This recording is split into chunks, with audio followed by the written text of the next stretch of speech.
Baik, Assalamualaikum warahmatullahi wabarakatuh. Bersama Info Viral Today. Dan kali ini 20 Maret 2024 kita mulai kembali dan kita bertemu kembali. Dan bersama Kang Acai. Hari ini tentunya menjadi hari yang spesial juga untuk kita bisa berbicara dan juga menerangkan secara preview gitu ya, mengenai hal-hal yang tentunya berhubungan dengan kewirausahaan ekspor gitu ya. Baik untuk para Bapak Ibu pelaku usaha UMKM di Indonesia khususnya dan juga mungkin di luar negeri pada umumnya yang bisa menjangkau podcast daripada Info Viral Today ini. Tentunya juga bisa didengarkan di Spotify. Baik, Bapak Ibu sekalian, tentunya di tahun 2024 ini bersama Badan Perlindungan Pekerja Migran Indonesia, Asosiasi Industri Kreatif Kota Depok, kemudian juga ada Integrated Scaling Up dan juga 5 Masra Indonesia dan juga dari Pusat Pelatihan Sumber Daya Manusia Ekspor dan Jasa Perdagangan PPEJB. Saya Cahyadi Setiawan BNSP Certified. Kita akan mengulas secara simpel dulu mengenai kewirausahaan ekspor. Nah, untuk Bapak Ibu sekalian atau juga mungkin adik-adik yang masih dalam kuliahnya untuk mengambil tesis ekspor dan lain-lain, ini mungkin bisa menjadi sebuah referensi ya. Dimana definisi ekspor itu sendiri sebenarnya adalah kegiatan untuk menjual barang atau layanan dari suatu negara ke negara lain. Ini adalah salah satu komponen utama perdagangan internasional dan memiliki peran penting dalam perekonomian suatu negara. Dalam konteks bisnis, ekspor dapat menjadi sumber pendapatan yang signifikan bagi perusahaan dan dapat membantu dalam memperluas pangsa pasar mereka. Tentunya, peran sebagai seorang eksportir ya, wirausahawan ekspor mempunyai peranan dalam membangkitkan pertumbuhan ekonomi. Jadi, tentunya ini berhubungan erat juga dengan bertambah banyaknya misal serapan daripada sumber daya manusia, serapan bahan baku dan lain-lain. Sehingga jika wirausahawan ekspor itu maju dan berkembang, tentunya akan menggiatkan roda perekonomian di dalam daerah itu sendiri, bahkan mungkin ke kota, provinsi dan juga negara Indonesia itu sendiri. Selanjutnya, seorang eksportir itu juga mempunyai pengaruh dan berperan dalam meningkatkan pendapatan negara dalam bentuk devisa, pajak, dan lain-lain. Penyebaran teknologi dan inovasi, peningkatan spesialisasi dan efisiensi, serta peningkatan skala produksi dan diversifikasi resiko ekonomi, dan yang paling akhir pastinya adalah peranan dalam peningkatan standar hidup. Ya, tentu saja karena bisa jadi produksi usahanya mempunyai keunggulan atau nilai tambah di luar negeri tentunya, sehingga menghasilkan income yang luar biasa sehingga standar kehidupannya juga meningkat. Nah, sebagai seorang wirausahawan ekspor, tentunya yang harus dimiliki dan dibentuk dalam karakter pribadinya adalah mempunyai karakter kepemimpinan dan visi yang jelas. Sehingga sebagai seorang pemimpin mampu mengatur roda usahanya, perusahaannya, dan visinya yang tentunya visi yang jelas sehingga mempunyai accountable, dapat diperhitungkan, dapat dijelaskan waktunya dan masuk akal. Selanjutnya mempunyai ketahanan dan ketekunan. Karakter-karakter ketahanan dan ketekunan ini tentunya adalah karakter yang harus dimiliki dalam gonjang-ganjingnya turunan harga, naik harga bahan baku dan lain-lain, sehingga mampu melakukan proyeksi dan rencana-rencana anggaran yang jelas. Selanjutnya mempunyai keterbukaan dan kemampuan beradaptasi.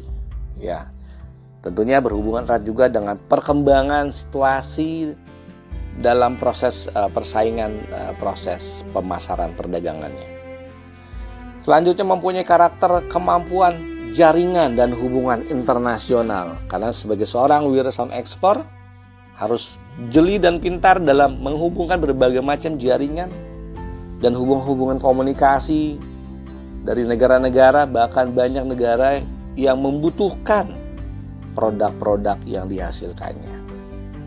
Selanjutnya memiliki keunggulan komunikasi dan bahasa, karena komunikasi dan bahasa yang unggul itu akan memberikan pemahaman yang sama, penafsirannya juga dengan apa yang dibutuhkan oleh masyarakat luar negeri yang sebagai target ekspor kita. Selanjutnya kemampuan manajemen resiko. Sebagai seorang wirausaha ekspor juga harus mampu membuat manajemen resiko yang berhubungan dengan sumber daya, dengan anggaran, supply chain dan lain-lain, sehingga proses pemasaran produknya juga dapat sesuai dengan rencana misalnya. Seorang wirausaha ekspor juga harus mampu mempunyai kreativitas dan inovasi, karena inovasi adalah nilai tambah. Produk unggul, produk itu lebih memberikan nilai tambah terhadap produk-produk kompetitor yang sangat luar biasa banyaknya, pastinya membuat produknya lah layak dipilih karena mempunyai nilai tambah yang berbeda. Selanjutnya mempunyai kesadaran terhadap kualitas, karena kualitas sebuah produk dalam yang dimiliki oleh wirausaha ekspor, apalagi mempunyai standar internasional, itu memberikan nilai daya saing yang lebih maksimal tentunya.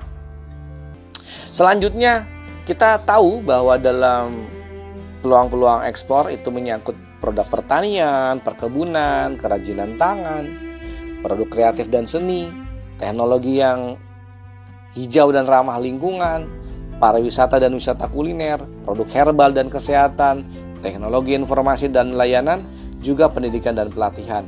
Nah, untuk Bapak Ibu sekalian wirausaha ekspor dan calon-calon wirausaha ekspor tentunya bisa melihat daripada kejelian apa yang diminati oleh klien kita di luar negeri tentunya. Jadikan produknya punya nilai tambah juga.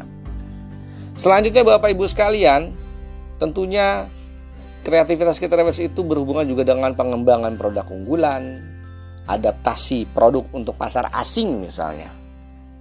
Karena kenapa? Tentunya kita produksi di wilayah tropis misalnya, tetapi kalau kita kirimkan di wilayah yang 4 musim, maka produk kita harus punya daya saing atau unggulan dan cocok dengan pasar di sana misalnya.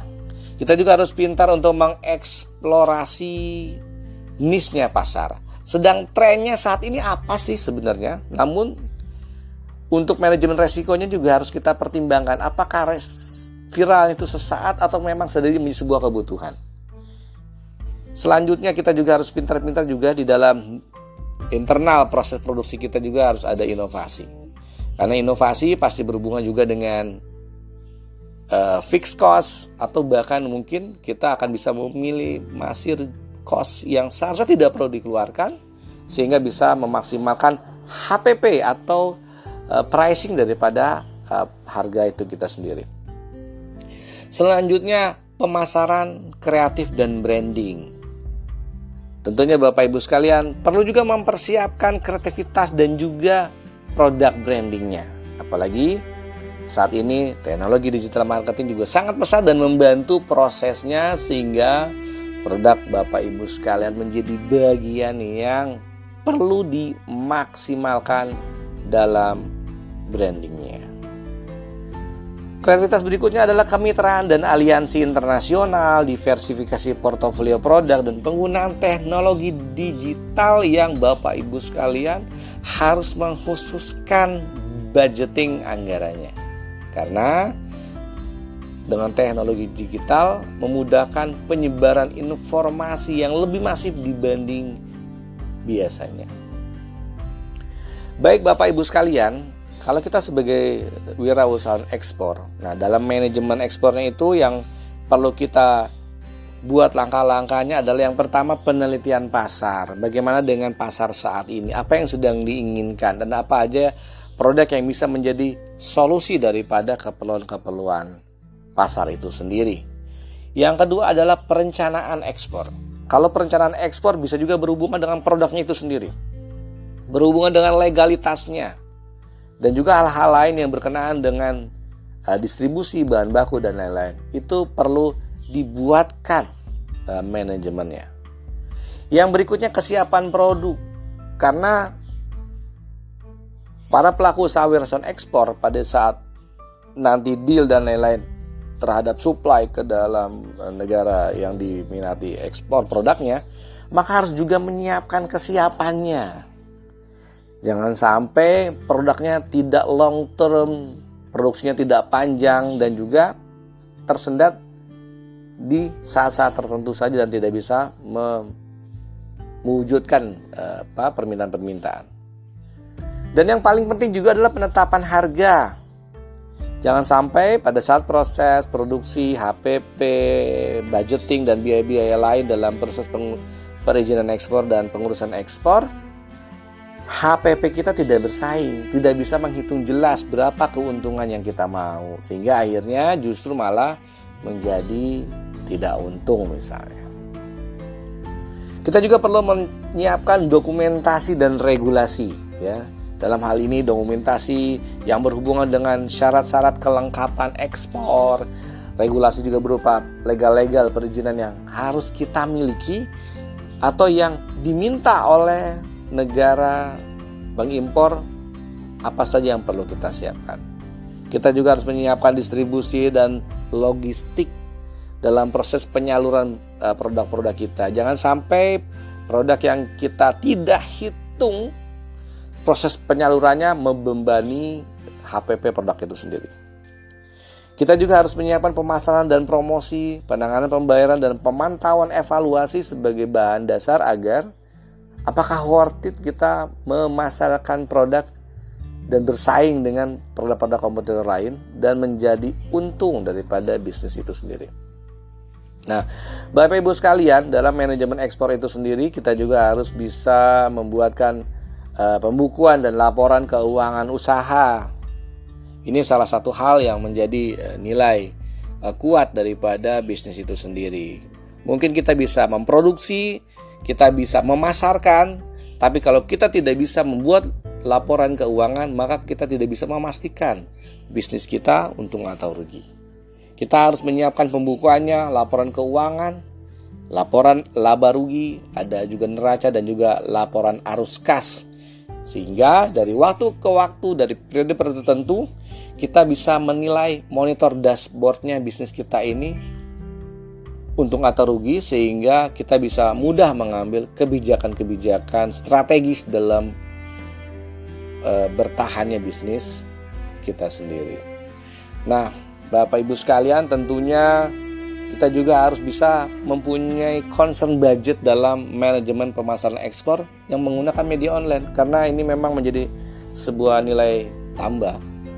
Kita harus juga membuat pengembangan strategi pemasaran digitalnya, pembuatan konten berkualitas, optimasi mesin pencari, penggunaan media sosial apa saja yang kita buat, dan juga menyiapkan tim dan anggaran untuk membuat konten dan juga analisa dan pelacakan kerja evaluasinya, sehingga kita bisa menilai bahwa apa yang kita lakukan on the track misalnya. Nah, untuk pemasaran perlu juga kita lalui dengan namanya melalui NTA atau not to exceed. Jadi ada batasan maksimal sehingga budget itu benar-benar dikawal dengan ketat. Karena ada batas biaya pemasaran online-nya, ada perencanaan anggaran, pemantauan dan kontrol biaya, ada transparansi. Ini yang menjadi nilai untuk Bapak Ibu sekalian, harus bisa mengkontrol juga SDM bawahannya, seberapa besar transparansi daripada dan pelaporan usaha, fleksibilitas, dan juga pemantauan hasil, sehingga kita bisa tahu bahwa wah, memang bisnisnya untung, ya. Misalnya seperti itu. Kemudian kalau kilas baliknya sebagai sebuah target dari wirausaha ekspor, tentunya ada yang namanya rencana usaha ekspor yang perlu kita siapkan secara matang. baik dari ringkasan eksekutif, analisis pasar, strategi pemasaran, rantai pasokan dan distribusi, keuangan, aspek hukum dan regulasi, manajemen resiko, dan juga jadwal waktu kapan bisa action dalam pematangan rencana ekspor. Jadi Bapak Ibu sekalian bisa menyiapkan tabelnya, apa saja yang perlu disiapkan, sudah sampai proses mana. Kalau prosesnya masih dalam proses, maka tidak bisa langsung menuju proses output, sementara berbagai macam kesiapannya ya belum siap. Baik, bersama Kang Aceh dari Info Viral Today dalam proses manajemen ekspor untuk mengkawal para pelaku usaha UMKM di Indonesia untuk bisa menyiapkan semuanya perlahan, berproses, dan juga menemukan berbagai macam rantai pasokan yang tepat sehingga mendapatkan harga yang berkualitas, harga yang bersaing, dan juga akhirnya bisa meningkatkan taraf hidup baik diri pribadi, keluarga, perusahaan, dan juga tentunya negara Indonesia, khususnya dalam proses pemantapan ekspor yang berdaya saing. Bersama Kang Aceh dari Info Viral Today. Selamat siang, marhaban Ramadan, dibuat dalam bulan Ramadan 2024. Terima kasih. Wassalamualaikum warahmatullahi wabarakatuh.